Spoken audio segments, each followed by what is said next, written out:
กราบสบายดีและสวัสดีน้องพ่อแม่พี่น้อง FC เบิร์สสุขูสู่คนเนาะบ่ว่าสิอยู่ในและก็ต่างประเทศเด้อพี่น้องเด้อเนาะมาพบมาพอกันกับเฮาคือเก่าคือเดิมเพิ่มเติมคืออยู่ที่เฮือนน้องอาเจืองเด้อพี่น้องเนาะเข้ามาหาอาเจืองรอบเช้าๆพี่น้องเอ้ยเนาะเช้ากับบ่เช้าเลยพี่น้องเอ้ยเนาะ9 โมงสิ10 โมงแหละเนาะศึกษามันก็เฮ็ดไปได้หลายเติบแหละพี่น้องเอ้ยเพิ่นกำลังตอกดังตอกอันนั้นหลังคาอยู่พี่น้องเอ้ยเนาะโอ้ได้ส่วนเด้อเฮือนน้องเพิ่นนี่เนาะงามได้เฮือนอาเจืองนี่พี่น้องเอ้ยถือว่าสุดยอดเนาะคักในการอยู่เนาะโอเคไปเบิ่งนำกันพี่น้องและอยู่เทิงบ่เนาะโดยป่ะพี่น้องเอ้ยเนาะฮ้อนอะไรมื้อนี้พี่น้องเอ้ยอากาศ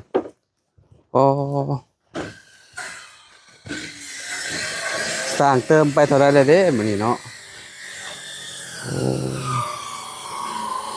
อยากมัวๆเนี่ยพี่น้องเอ้ยเนาะ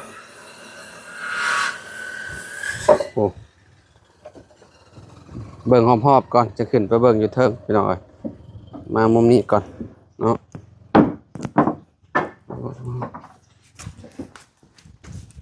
ด้านล่าง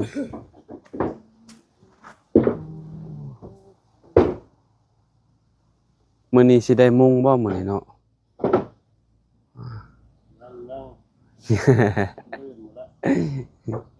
ยังครับมื้ออื่นเนาะมื้ออื่นถ้าเบิ่งนำกันพี่น้องเอ้ยเนาะสิเป็นจังไดเนาะเฮือนอาเจืองพี่น้องเอ้ยเข้ามากล้องตารางนี่ก็พอดีเลยนอนเย็นเลยพี่น้องเอ้ย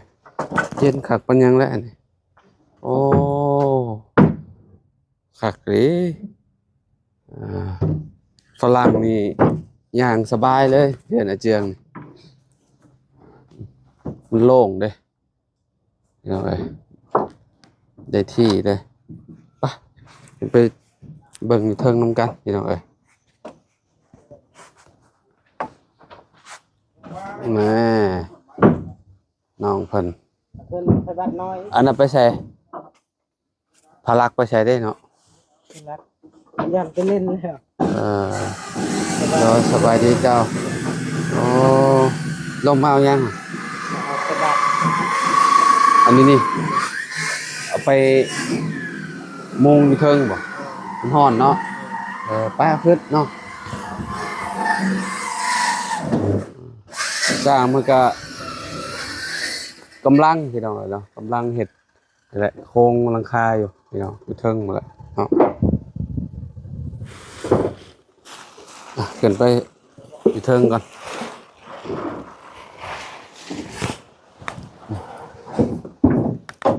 โอ้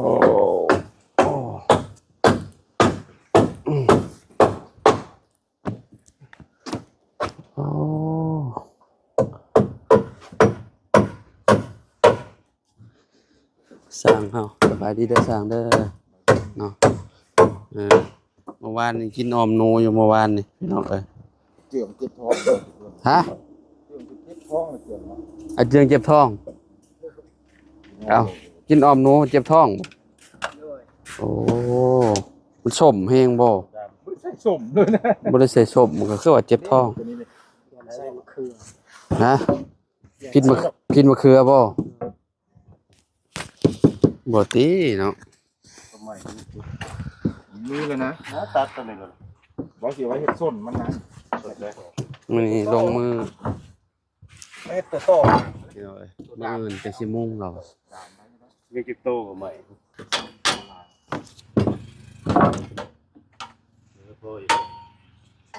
ตัดรถตัดดำยัง2โตอีกนะศพมันตัดเบิดนี่แล้วล่ะตัด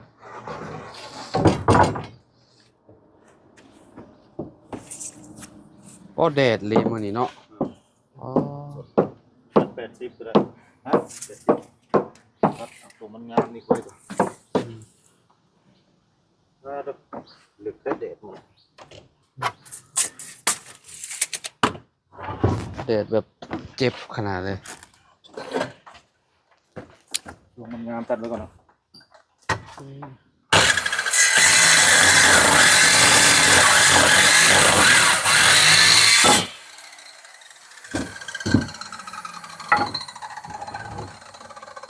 เอาไว้ตัวเต็มตัว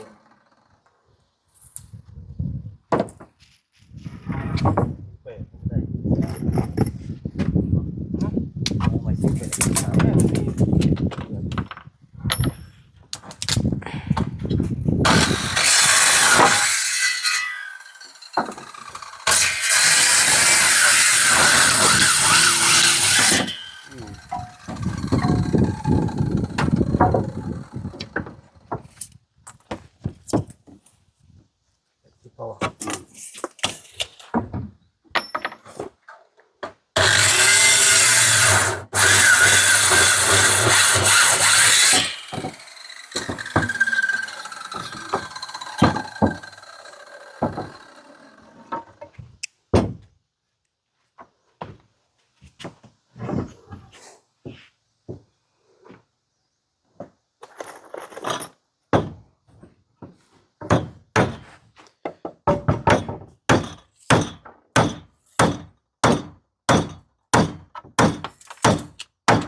เจ้าว่า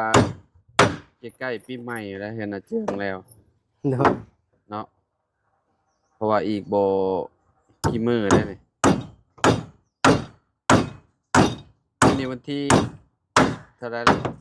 17มื้อนี่เมื่อวานนี่เลขไทยออกเนาะ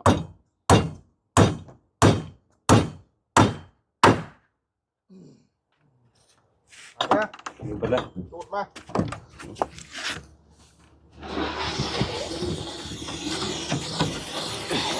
ต่อพี่น้องเอ้ยเนาะ ปิดปิด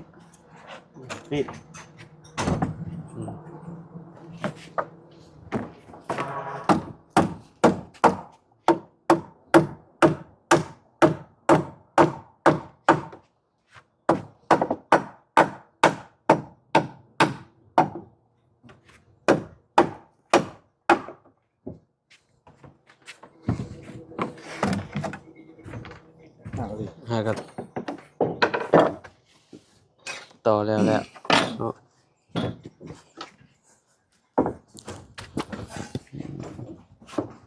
ตัดใหม่ตัดเลย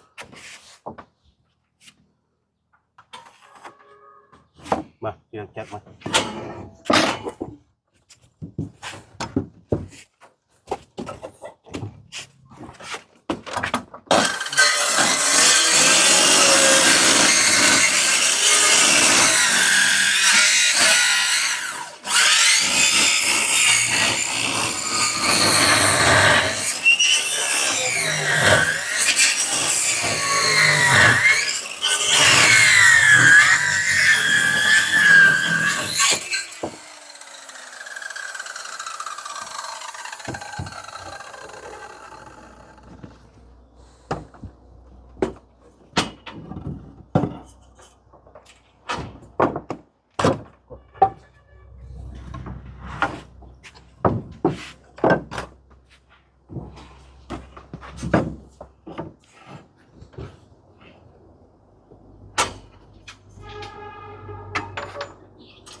ขึ้นไปเทิงนี่ก็สิ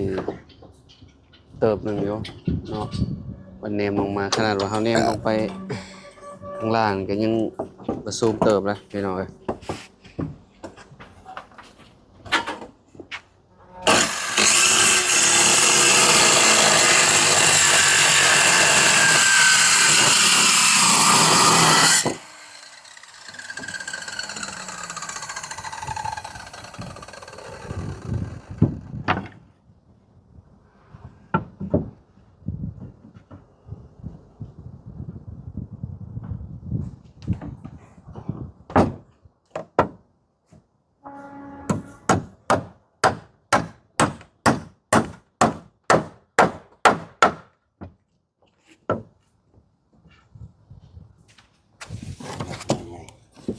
ชื่อ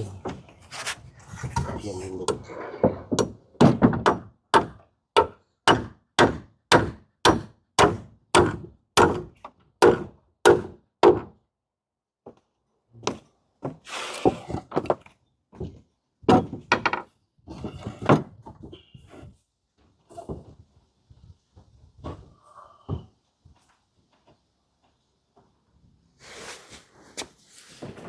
บ่ต่อมันก็บ่พอดีเนาะต้องต่อพี่น้องเอ้ย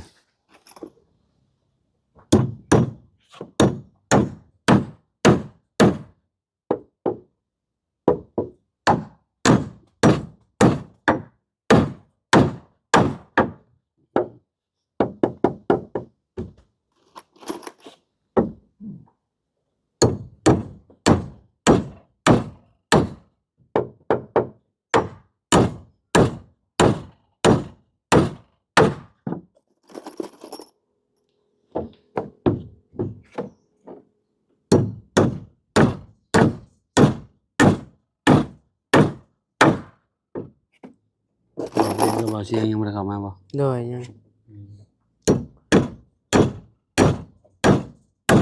อยู่บ้านบ่ได้จังได๋หรือว่ายังบ่ได้มือบ่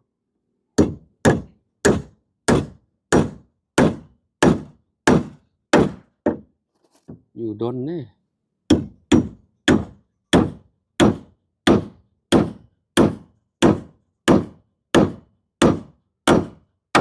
อืมอันนี้ก็แน่นหนาครับปานยัง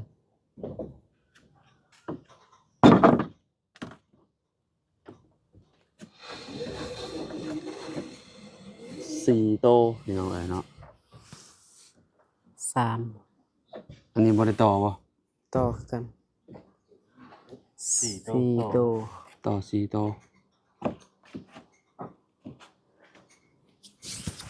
ต่อบ่เพิ่น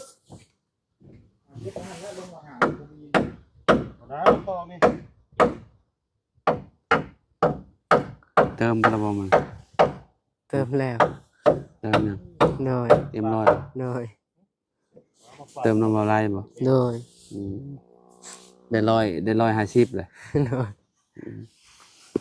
นอนบ่หลับเด้ เติมหลายมื้อหนึงนี่กิน4-5ขวดนี่นอนหลับบ่เนาะเต็มร้อยเลย 2นี่คือมัน ซองนี่ก็ บ่รับ ซองก็นอนบ่หลับเลยอืมสั่งเติมอีกจักหน่อย กินสปอนเซอร์เอา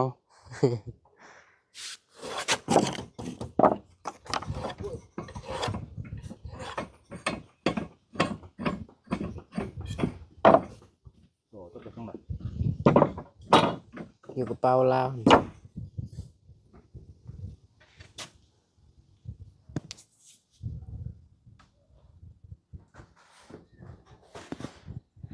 ประมาณนี้พี่น้องเนาะ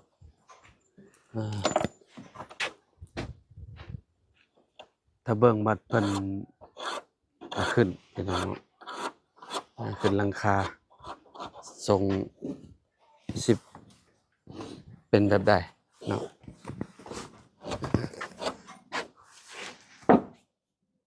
ตอนนี้ก็กำลังต่อไม้ต่อตอกอยู่เด้อพี่น้องเด้อ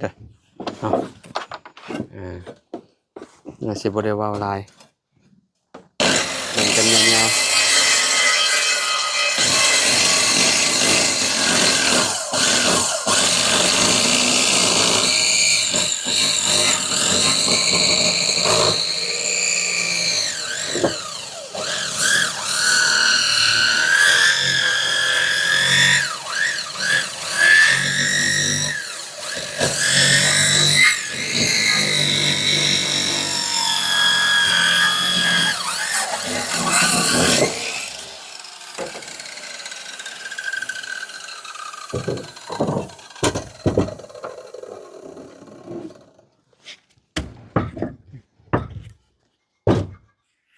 ขึ้นเทิงไปเลยก็ได้เนาะเบิ่งต่อว่าเบิ่งต่อ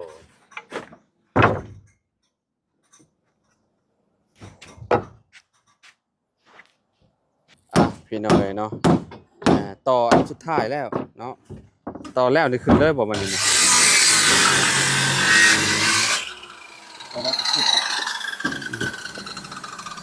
ต้องได้เป็กก่อนนะช่าง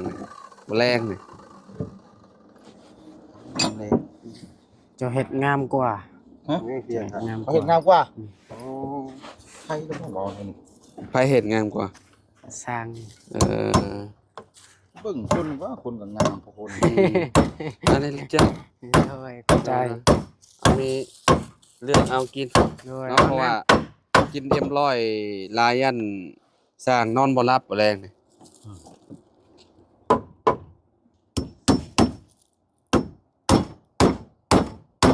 อืม แจ็บอีหลี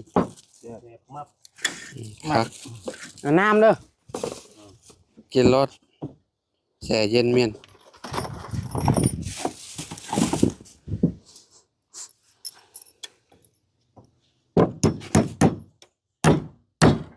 มื้อนี้ราคาไม่บ่มื้อนี้ฮะ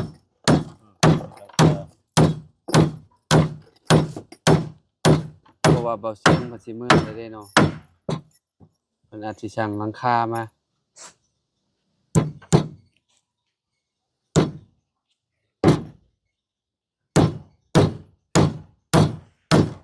ข้างหน้าถือเลยเป็นหนึ่งหักไปตัวนี้แล้วมันไปเอาไปติดเข้าตัวนี้ เข้าไปเลยติ ตำหัวตาอย่าตาแตก มันที่มันหักเด้เนาะ โอ้ยแดดนี่ ค้อนลิ้นเนาะ ซ้ำไผ่ซ้ำอยู่ในไผ่ โอ้เฉพาะและคนจังละลาย อยู่ผู้ใกล้ๆตะเว้นผู้ โดย คนใกล้ตะเว้นนี่อยู่ก็บ่ได้เด้ เฉพาะและดำมันเนาะ แม่นดำเบิดขนาดเฮาอยู่บ่ได้ใกล้เด้นี่ คนหยังเขาเอิ้นคนป่า บ่แม่นที่คนป่า แต่คนที่ชังคนอันผู้แลอยู่ ไว้ส้นบ่เปลือกเกือบน้องเอาไว้ถึงไว้ถึงไว้ส้นพุ่นบ่มีห้อยเสือได้ตัวนี้นะได้อยู่ดอกมั้ง สิเป็นเนี่ย เอ้าฮอดเบื้องนี้เลย ตะปูอีกตัวนึงตะปูเป็ดครับเปลี่ยนละมาแปดงามเลย ตะปูแปดดักเมียน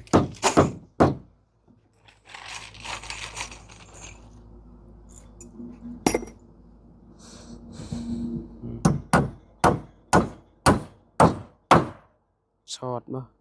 คือว่าจุ๊บลงแบบเดียว ไม่ ฮะไม่ออก ไม่ยังดี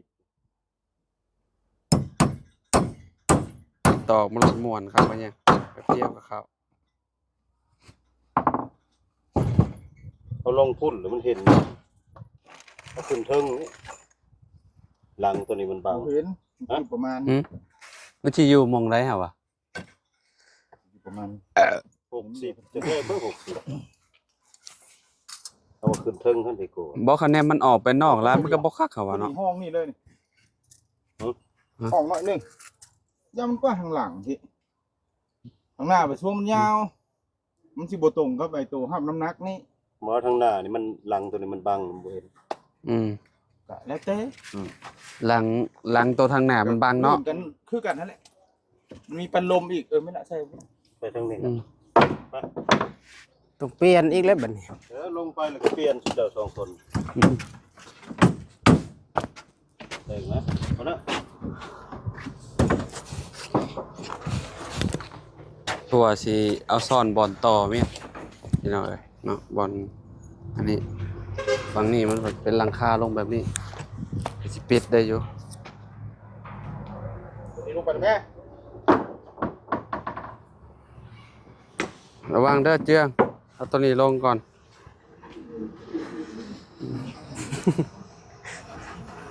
อ่า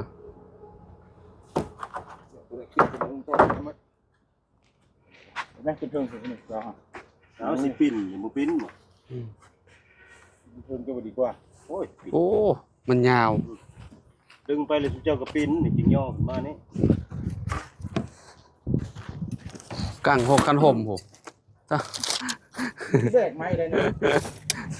เบรกบ่ได้เนาะบ่หา แดดแห้งเว้ย เจ้าบ่หาอันนั่นใส่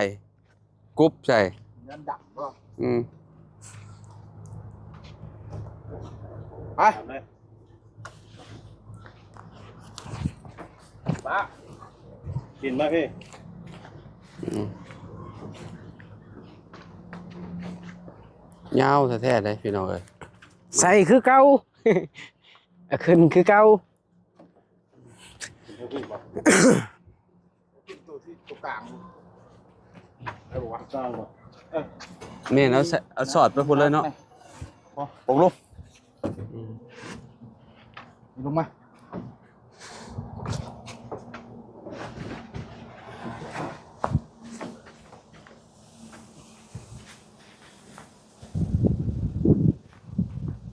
ไปปิ้นมา บ้าเนี่ย เปลี่ยนมุม มันต่อตรงนี้แล้วกันแล้วปิ้น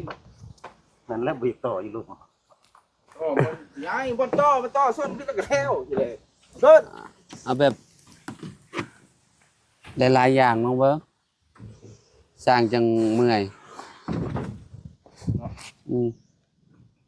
นะ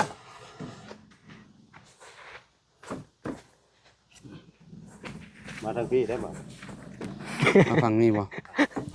มา โอ้ยรถ12ล้อนี่ยากอีหลี รถพ่วงพี่ฟังนี่พี่ อ้าว อ่า เห็นบ่กองหลัง อืม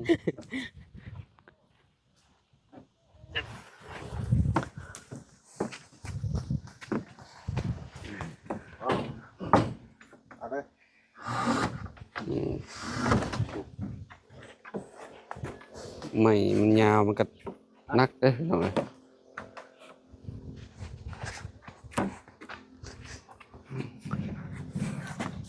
ไปบ้าน